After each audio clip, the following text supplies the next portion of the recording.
Cannabis is one of the major ingredients in the holy anointing oil that Jesus used to cure people, to restore sight to the blind.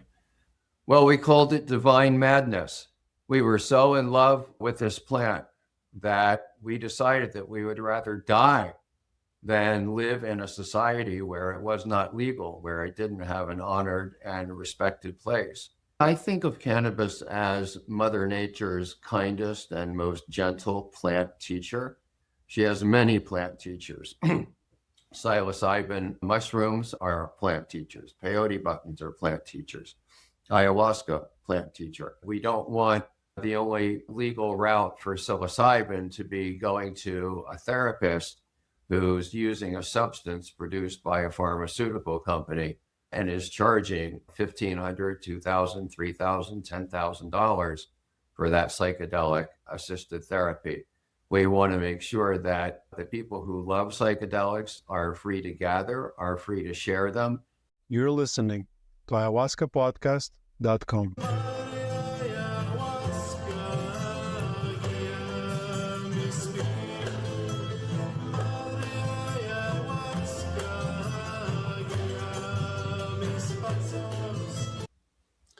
Hi guys, and welcome to Ayahuasca Podcast. As always, we did the host Sam Believ, and today I'm having a conversation with Steve DeAngelo. Often called father of legal cannabis industry, Steve DeAngelo is the world-renowned activist, author, and entrepreneur who spent over 4 decades on the front lines of the reform movement. In 2006, he co-founded Harborside Health Center in Oakland, one of the first 6 licensed dispensaries in the U.S.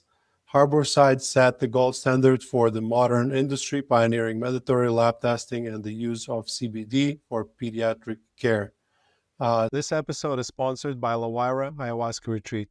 At Levi, we combine affordability, accessibility, and authenticity. Levi, connect, heal, grow. Guys, I'm looking forward to hosting you. Steve, welcome to the show. Thanks for having me, Sam. Steve, you have a very fascinating story, and there's it's a story of endurance, and it's you could easily have a movie made about you. But let's start with your early life and what put you on this path. What brought you to work with plant medicines and cannabis specifically? Well, when I was 13 years old, a friend of mine invited me over to his house. The parents were not there, for a Mexican tea party, and it turned out to be cannabis, which I knew. And I had this really kind of very formative experience with the plant. And I didn't feel anything when we smoked the joint, and I started heading home feeling disappointed. But my pathway home took me through a park. And this was a park that was, for me, a 13-year-old boy, it was just a thoroughfare. It was a shortcut to get from one place to another. I never really noticed anything about this park. But on this day, as I was walking home, I started noticing things I'd never noticed, like the way that the light was filtering through the trees, and showing the light through the leaves on the trees, the way that underneath my feet, there were dried leaves, and I could hear them crunching. I could smell their smell. And then on the back of my neck, I could feel the same sun that had dried out those leaves, raising beads of sweat on my neck. And I heard in the background the gurgling of a creek. And there came this moment where all of these elements kind of fused into one. And I felt like I was just there, and I was present, and I was in that web of life, that web of nature. And looking backwards, I recognize it as my first genuine spiritual experience. Then I only knew that something very profound had happened to me, and that I wanted this plant to be in my life forever, and that I also didn't want to be a criminal forever. Speaking of being a criminal, tell us the story on why was cannabis criminalized? Why was cannabis was criminalized, mainly not because of anything to do with the plant itself, but to do with the people who are using it. And that was Black people and brown people. Cannabis entered North America rather late by two vectors. One was Afro-Caribbean sailors sailing into places like New Orleans, and the other was Mexican refugees who were fleeing the violence of the Mexican Revolution. This was all around 1910 in that period of time. And that's when you started seeing the very first bans against hemp, and the very first bans against cannabis, and laws being passed against it. So it was really about who was using it and finding a legal tool of oppression to use in those communities. Yeah. So you were kind of alive, I guess, in that period when the war on drugs have started. For me, when I was growing up, it was kind of already there, and I kind of assumed that all the drugs are same and they're all bad. It took me till my late 20s when I finally learned that not everything that's Schedule 1 drug is actually a drug. A lot of those things are medicine. So I'm here in Colombia now, and which is one of the front lines of the wars on the war on drugs. Talk to us about the war on drugs and the harms that it caused. Oh well, the war on drugs and the mass incarceration that went along with it was really devastating, and again, it was centered in those Black and brown communities in the United States that the powers that be wanted to bring under control. And so it was just a terrible campaign of oppression that was brought down on people. And I have friends who were growing up in that time who are people of color in New York, and they just describe every day on their walk home from school seeing carloads of undercover folks who would jump out and throw them up against the wall. And that daily terror was a factor of life for many, many, many years in the United States. It ultimately ended up in, just to take the example of cannabis, 40,000 people locked up nationwide for cannabis convictions. And so just a huge amount of harm visited on the people who were on the streets, visited on the people who were arrested, who were put on prison, and on all of their families. So it's really taken a devastating toll here in the United States, and then of course you're in Colombia, where we can see the harms that were created there, and we could go into them. There's a whole long list. Well, let's talk a lot about this a little bit. Yes. Yeah. So, just to take one example, I first got introduced to Colombia, or at least Colombian contraband, in the early 1970s when I was a young weed dealer in the suburbs of Washington, D.C. And I was selling this really, really beautiful Colombian gold cannabis that came from Santa Marta and those environs, and were smuggled out through La Guajira. And it was beautiful weed. It was some of the best weed that I've ever seen, and it was cheap. I was selling ounces of it for $35. Well, the United States started putting pressure on the big freighters. There were freighters that were bringing up tons and tons of this Colombian cannabis at the time. And so in 1980, I believe it was, the U.S. military was brought to bear to intercept these freighters that were bringing cannabis up from Colombia. And because they were large, slow-moving targets, that was quite effective. So then what happened in response was that there was this massive upsurge in cocaine smuggling into the United States, which resulted partly not entirely, that's another story, but resulted partly from these attacks on the cannabis ships. And so all the people, or a lot of the people who were running those ships, instead started running very fast cigarette boats that were much smaller targets that could outrun the Coast Guard ships that were chasing them. And that was when we saw the start of, really this kind of deluge of cocaine that came into the United States in the 1980s. And then, of course, the militarization of that entire industry and trade down in Colombia. Yeah, I believe if coca plant and even cocaine, or just basically most of those drugs were legal and just kind of sold in pharmacies, the narcos wouldn't have money to fund their armies. And basically, like Colombia is like there's the center of the country around the Cordilleras, which is controlled by government and it's safe, and that's kind of where I am. But in the jungle or on the farther outlooks, like basically, or all the closer to the borders, it's all controlled by those organized armed groups. But as you said, they stopped the weed, cocaine came. Now they, let's say, they stop cocaine, fentanyl comes, whatever. Like people, I think, will always find a way to get high on something. So let's talk about like what do you think that the war on drugs is basically futile? I'm sorry, was what? What do you think about like war on drugs being futile?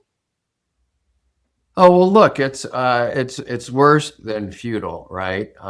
We saw the example of the weed market being disrupted by or cocaine, the weed market being disrupted, and cocaine coming up in the ashes of that. You saw the same thing with fentanyl, right? There was a huge amount of pressure that was put on the Mexican cartels, who at that time were growing opium and processing it into heroin, which resulted in a few overdoses, but not anywhere near as much as is being done with fentanyl these days. And so, again, we traded out one harm for an even greater harm. So it wasn't just futile; it was extremely counterproductive.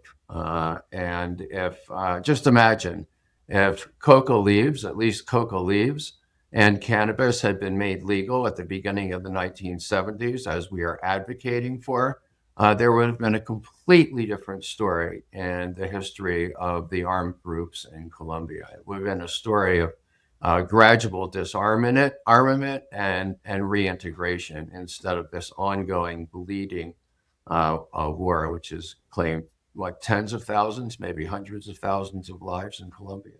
Yeah, I don't know the exact number, but it's a lot. And I just even a few days ago met a person who lost three family members to that violence. So it's terrible. And like especially with both cannabis and coca, those are all both amazing plants, and they should 100% be legal. I recently interviewed Wade Davis, and he's really working hard on trying to get um, the coca plant legalized, because it's an amazing healthy stimulant, and it's even better than coffee. So if if those things, they are obviously not rooted in science, and as you said, they're more sort of persecution of certain groups of people, like DEA, and you talk about that, it's almost like an ideology for them. They kind of hunt people and they hate them, but it's like, talk to us about that. What is wrong with those people? Well, look, the DEA, since its inception, has been steeped in drug war ideology, and so we are now entering the third or fourth generation of DEA agents who have been steeped in this ideology, and they are actually true believers in what they're doing, and they've been convinced that they're actually doing something that's good, and it's a culture that's continually been growing and been reinforced over the years. Yeah, and obviously they put a lot of people in prison, and I love the project that you have, which is the Last Prisoner project, where you're trying to free all of the people that were convicted by uh, having cannabis or working with cannabis. You want to get them all out of the prison. Like, obviously, makes no sense that those people that even in states where it's legal now, they're still in prison. Tell us about this project. Well, I launched the Last Prisoner Project in 2019, following the 2018 implementation of legal cannabis in California.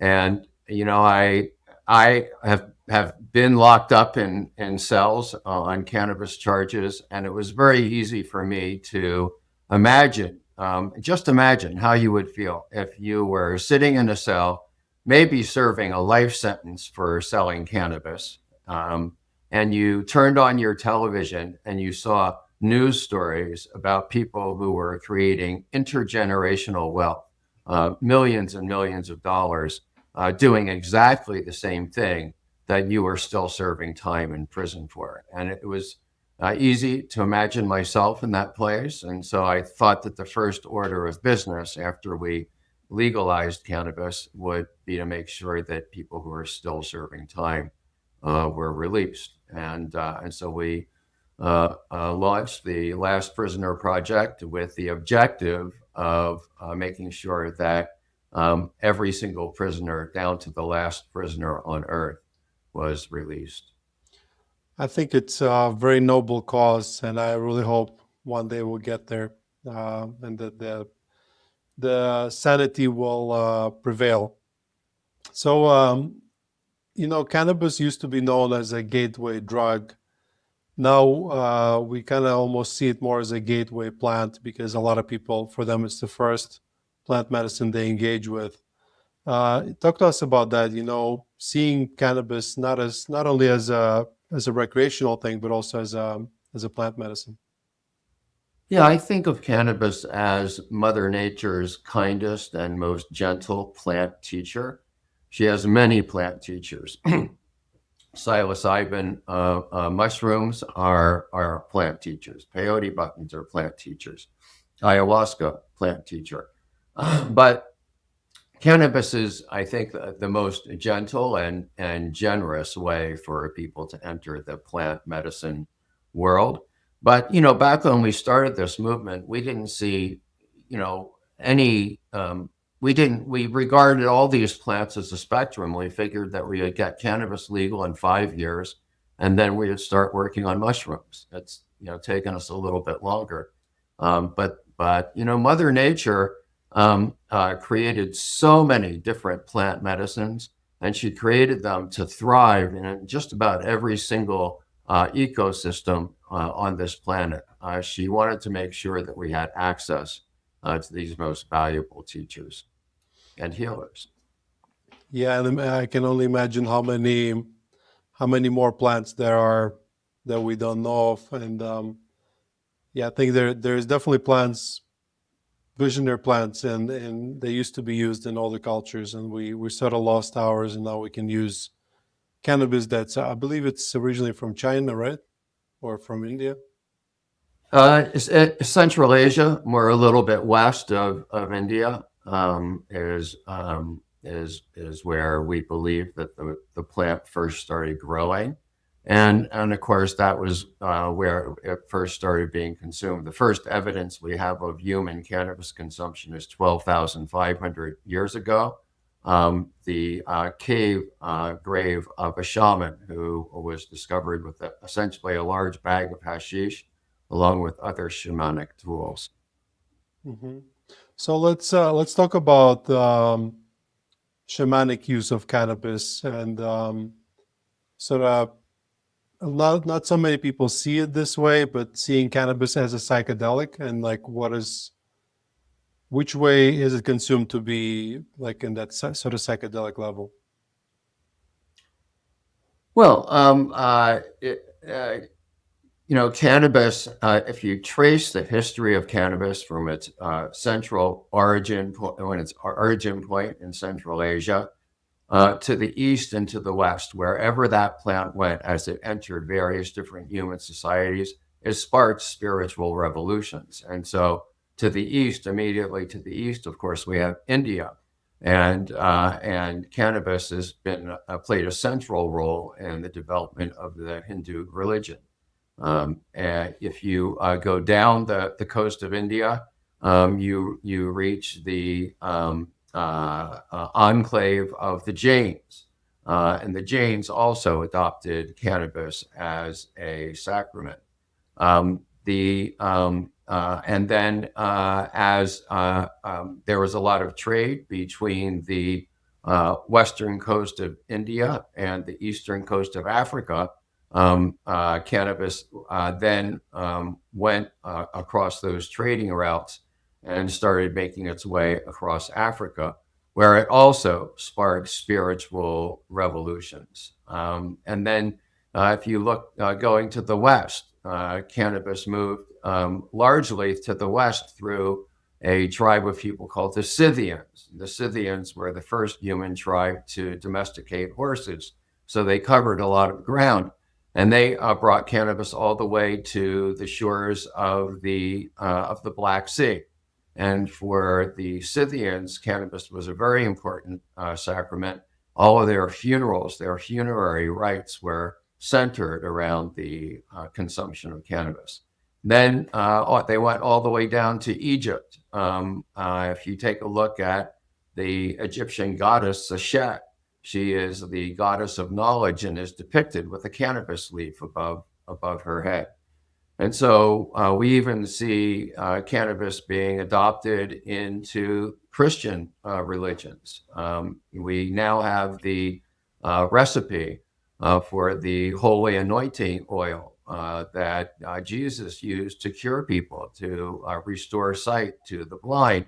And that is essentially cannabis is one of the major ingredients in that holy anointing oil. And so wherever cannabis went, it sparked these spiritual revolutions. And for the majority of the human engagement with cannabis has been in a sacramental context. This episode is sponsored by Lawira Ayahuasca Retreat. Most of you know Lawira if you've been listening to this podcast for a while. Some of you might have already been to Lawira before. For those who don't know us yet, we started Lawira 4 years ago. At Lawira, we combine authenticity, accessibility, and affordability. Lawira is currently highest rated ayahuasca retreat in South America with more than 700 5-star reviews and an average rating of 5 stars. If you come to Lawira, you'll experience powerful, authentic ceremonies led by our indigenous shaman, Fernando, in a very beautiful venue just 1 hour south of Medellin, Colombia. We're surrounded by nature and have comforts like hot water, Wi-Fi. At Lawira, our team has guided more than 2,500 people through this life-changing transformation of ayahuasca experience. At the same time, we keep it very affordable. So whether you're coming for healing, clarity, or a deeper connection to yourself, Lawira is the best choice. If it is your first time drinking ayahuasca, you will love our 3.5-hour preparation course and integration support. All of that is included in price, as well as pickup from Medellin, accommodation, and ayahuasca. Visit lawira.com to book your retreat or learn more. Lawira, connect, heal, grow. LAWAYRA.com. Yeah. I believe you also say that it was in the medical recipes, like in ancient medicines of different cultures. You mentioned Scythians, and it's actually have an interesting story, which is less about psychedelics, but I've never told this before. So I'm originally from Latvia, but one of my grandmothers, she's from south of Russia. She's half Ukrainian and half Moldavian, and she lived there 30 kilometers from Black Sea, as you mentioned, and we had land. And she once found a Scythian coin, which was not even round. It was like oval. I think my dad still has it somewhere. It was very interesting archaeological find. And behind, we had this outdoors bathroom. Behind it, there was a cannabis plant, and there were always guys, like young guys, trying to get inside to steal some of the buds. But it was more like not commercial, but like industrial cannabis plants, the big ones that they use to grow for ropes and stuff like that. And I know you're very passionate about this as well, like different uses of cannabis plant, not just visionary, but also as like a construction material and other things. Yeah, cannabis is such an incredible plant. So, in addition to being used by almost all schools of medicine throughout human history, cannabis has also been one of the major textile sources. And so, the stalk of the cannabis plant is made up of fibers, and those fibers can be taken and made into rope. They can also be made into textiles. For something like 80% of the clothing in Europe in the Middle Ages was derived from hemp. The very first Levi's blue jeans were made out of recycled Conestoga wagon covers that were also made out of hemp. So there's this long history of human beings using hemp as one of their major sources of clothing, of construction materials. You may have heard of the daub and wattle houses that were used all throughout Europe. They were all made out of hemp stalks, and probably used a early form of hempcrete for the daubing. Yeah,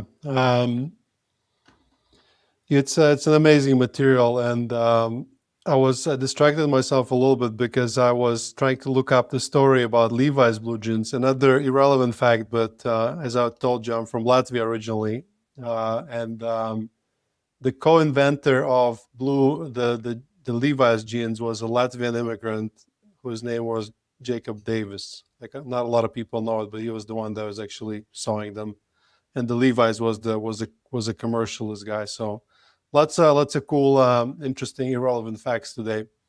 Yeah, I mean, there's so many amazing plants, and for some reason, there's so many things that are illegal and very bad for you. Like, SSRIs are so dangerous and they're passed left and right. We have so many people wanting to come to the retreat. They just can't stop using those because they're like super addictive and super dangerous and so many side effects. And at the same time, we have those amazing plants and they're always demonized and illegalized. Like, what do you think about sort of just this movement to just legalize everything that grows in nature?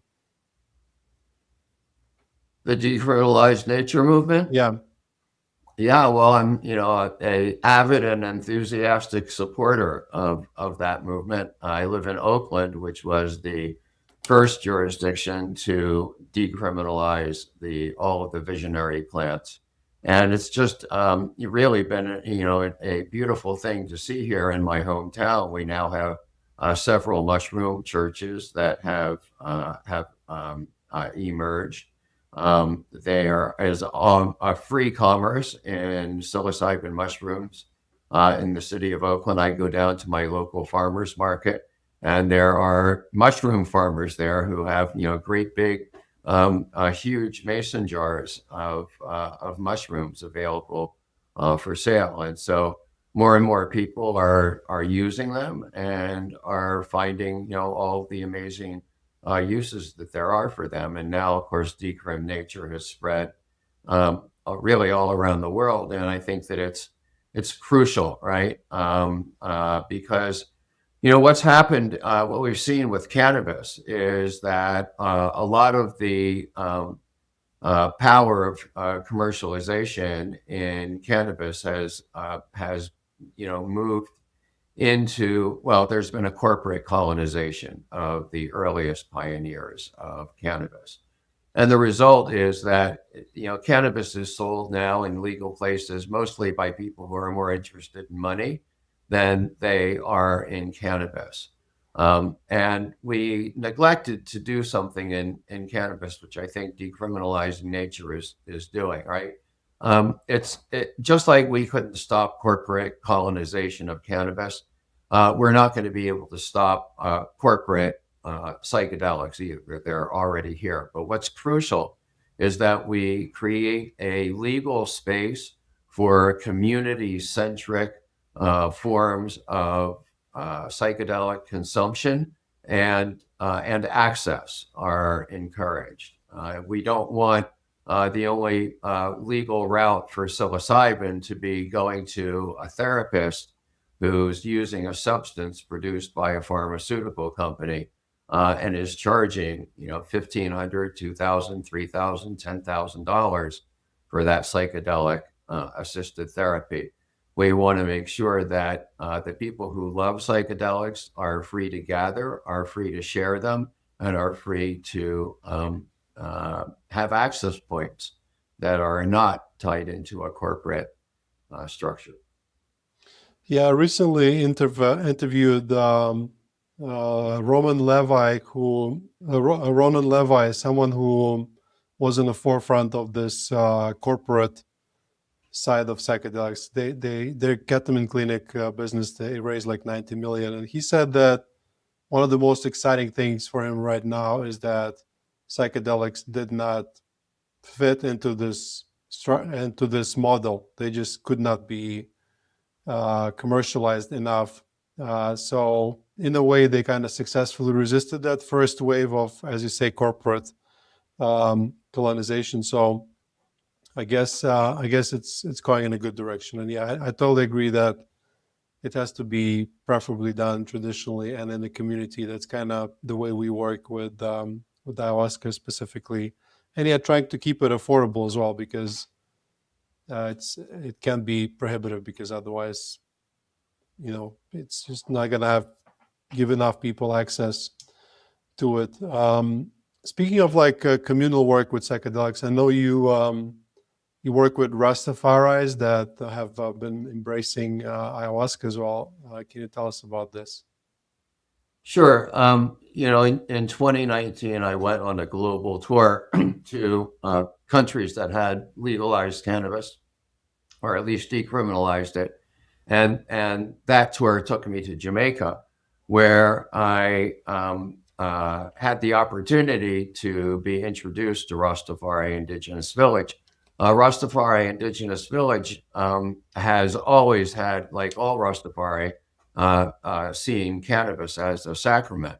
But about 15 years ago, the village became the first and so far only Rastafari community to integrate the other visionary plants, psilocybin, iboga, ayahuasca, into their spiritual practice. Yeah, so how does it look like? I mean, I've never seen a Rastafari person drinking ayahuasca. Do they blend their tradition with ayahuasca tradition?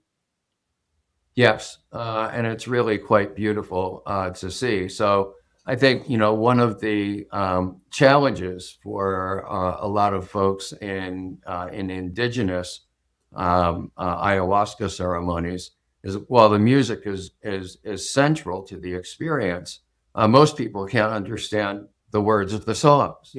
Well, at Rastafari Indigenous Village, that music is Nyabingi music, which is the root of reggae, and the lyrics are sung in English. And so, I had the experience of being in ceremony at Rastafari Indigenous Village and really being able to understand the lyrics of the song, and they were deeply, deeply moving to me. So that's one of the new variations that's happened with this collision of psychedelic cultures. Yeah, that's really cool. I like that style of music myself, but I'll be honest, it probably would be easier for me to understand songs in Spanish than the Jamaican accents. It's very challenging, but I would love to be in a ceremony with reggae style music. I think they have this certain aloofness to it that would be interesting to see that combination. So you know a lot about ayahuasca, and obviously super much about cannabis. In some traditions they kind of try to keep those plants away. In other traditions they mix them together. What is your opinion? Better separately or together, or interactions? What do you say? Oh, no, absolutely together. I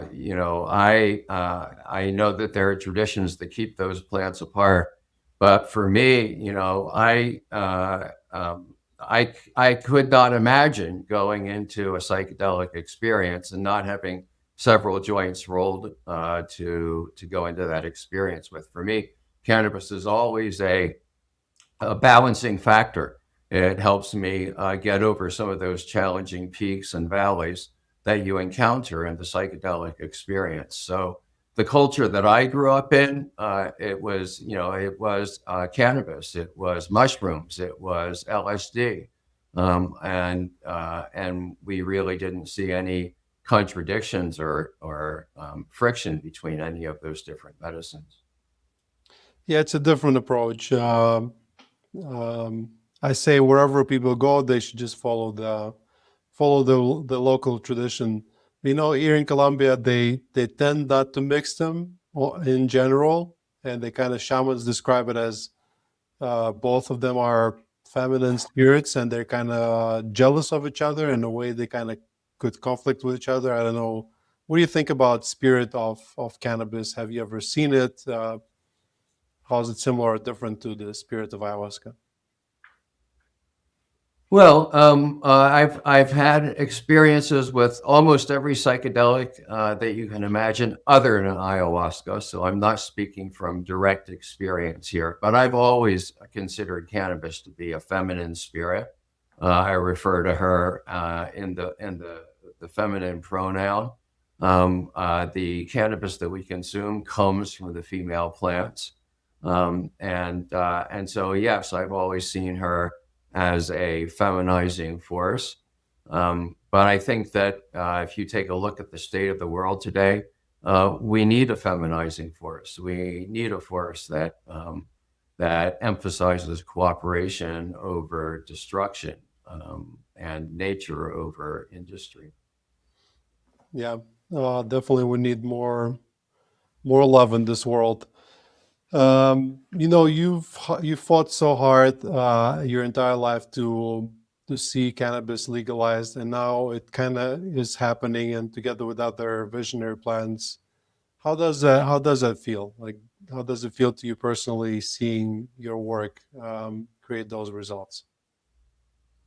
Well, it's wonderful. I mean, one of the sacrifices I made over the course of this career was not starting a family. So I have no children of my own.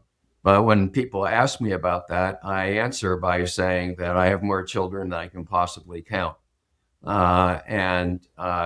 Today, relative to when I started on this journey 50 years ago, hundreds of millions of people around the world have gained access to these plants.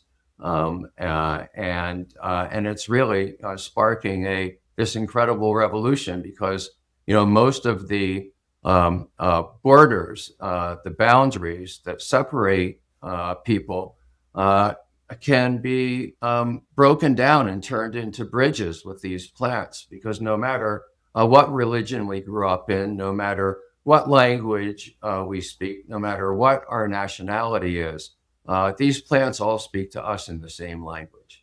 And from those conversations, we all derive the same or similar lessons. And out of those lessons, there is a common value system. And so wherever the plant tribe is found, we value individual freedom. We value Mother Nature. We seek to resolve conflicts peacefully. We are radically inclusive. There's always room for one more person at the table. And that's our culture. That's our value system wherever we go, anywhere in the world. And so that's such a powerful thing today, especially when we see so much of the world descending into these seemingly endless conflicts. Now we have this medicine revolution that has turned borders into bridges. Mm. And obviously, you went through lots of challenges, and you described being in your one of the first dispensaries that you helped create, and any moment police could come in and capture you. And obviously, 40 years ago, it was hard to imagine that it will take that route. Kind of what gave you that perseverance and the strength to carry on? Well, we called it divine madness. We were so in love with this plant that we decided that we would rather die than live in a society where it was not legal, where it didn't have an honored and respected place. So it was really just out of that passionate love for cannabis. And my belief is that Mother Nature is calling all of us to a mission through these plants, and that mission is very clear, and it's very simple, right? It's peace, love, and nature. And so that's really what gave me the determination, was that we thought that it was essential to the preservation of the planet that these values spread.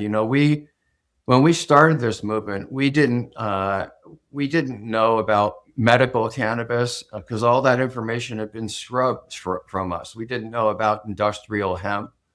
We didn't know about any of these things.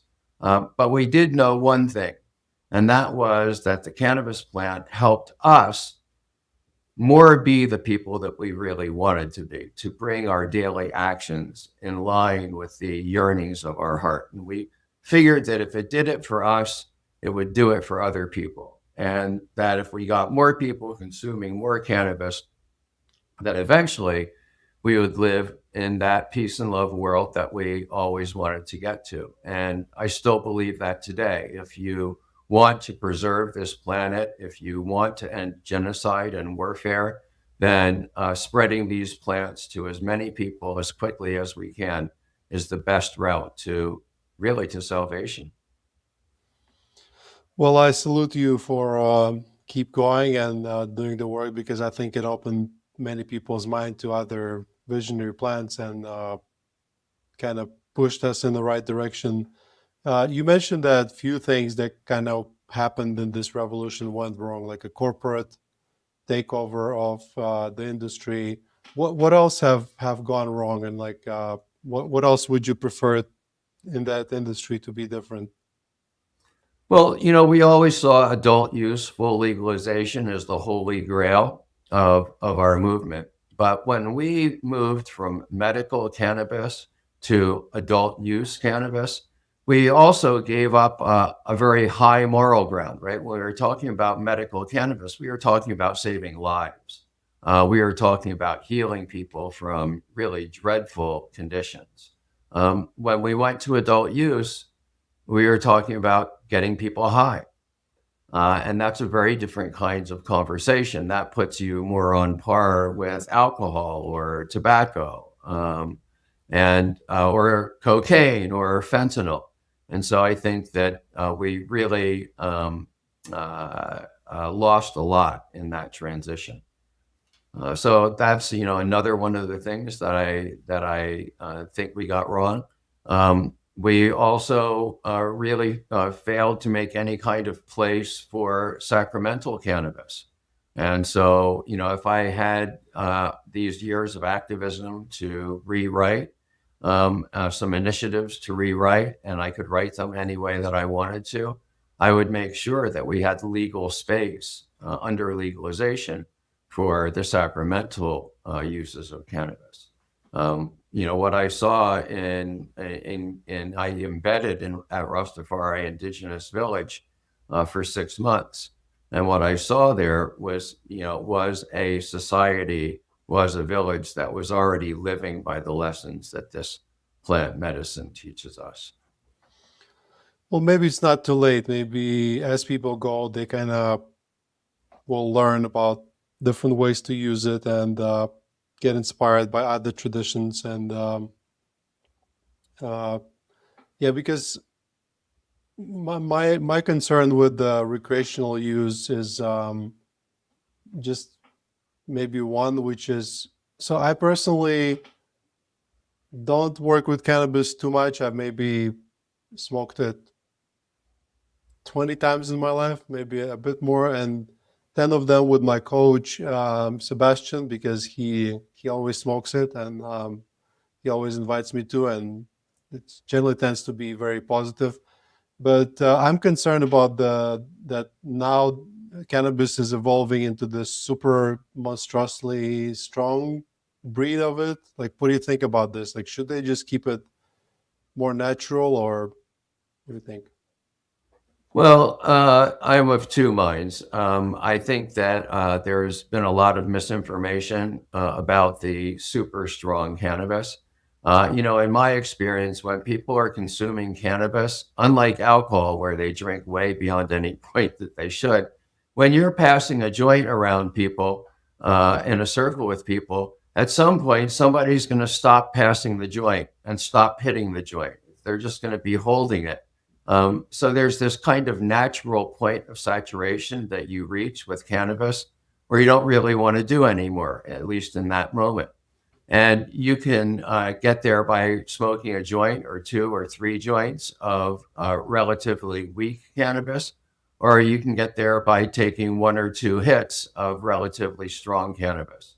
But I think either way you get there and you just level out.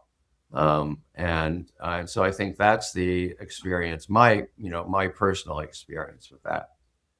But, cannabis is this very, very complex plant. And what I learned in my work with Harborside is that it's not just the THC that has therapeutic effect. Cannabis is packed with therapeutically active molecules and compounds. They include terpenes, they include flavonoids, they include minor cannabinoids. And so there's not one type of cannabis. Cannabis is almost infinitely variable. And so it's not a lot of this, the attention has been placed on the idea of THC and super high quantities of THC. And that's the direction a lot of breeding has gone in. But people are now, sophisticated consumers are beginning to buy much more by terpene content rather than THC percentage. So outside of THC, what is your most favorite cannabinoid? Well, I haven't had a lot of experience with a lot of the minor cannabinoids. The minor cannabinoids are often produced by the hemp industry, which has been made illegal in California by our governor. So I haven't had legal access to many of those products. The ones that I've have experienced, I would say the THCV is quite interesting, and potentially Delta 8, and certainly CBN. I think CBN is a incredibly useful cannabinoid, and it's the cannabinoid that is responsible for quelling insomnia. And insomnia is just such a widespread ailment today. CBN, especially in combination with CBD or THC, is one of the most powerful natural remedies that you will ever find for insomnia. That's interesting. I've never heard about this one. You talk about the importance of use of cannabis to kind of quiet down our default mode network, and why do we all kind of need that? So there, in the human body, there exists a neurotransmitter system. It happens to be the largest neurotransmitter system in the human body, known as the endocannabinoid system. Our body endogenously produces many of the same compounds that you find in the cannabis plant. It is that system, the ECS. You can find it in every organ in the human body. It's in our connective tissues. It's even in our skin. And wherever the endocannabinoid system is present, its purpose is the same, which is to preserve, maintain, or restore our body's place of natural balance. This is the reason that cannabis is so effective for so many seemingly unrelated medical conditions. Yeah, I interviewed Ryan Sprague a long time ago, a few years ago, and he said that about the endocannabinoids. He almost said that we have cannabinoid deficiency in our bodies, that we all need more of it, which is a very interesting way to look at it. Well, I think our time starts to run out, so it was a great interview. We don't talk about cannabis too much, but I think it was very interesting. Uh, any last parting words for the audience, and where can they find you and your work? Yeah, so you can follow me at on Instagram, steve.deangelo. You can visit me at my website, stevedeangelo.com. You can find out more about the One Plant Alliance at oneplantalliance.org. Thank you, Steve. It was a pleasure. Guys, you were listening to Ayahuasca Podcast. As always, with you, the host, Sam Believ, and I'll see you in the next episode. I hope you enjoyed this episode. If you'd like to support us and psychedelic renaissance at large, please follow us and leave us a like wherever it is you're listening. Share this episode with someone who will benefit from this information. Nothing in this podcast is intended as medical advice, and it is for educational and entertainment purposes only. This episode is sponsored by Levi Ayahuasca Retreat. At Levi, we combine affordability, accessibility, and authenticity. Levi, connect, heal, grow. Guys, I'm looking forward to hosting you.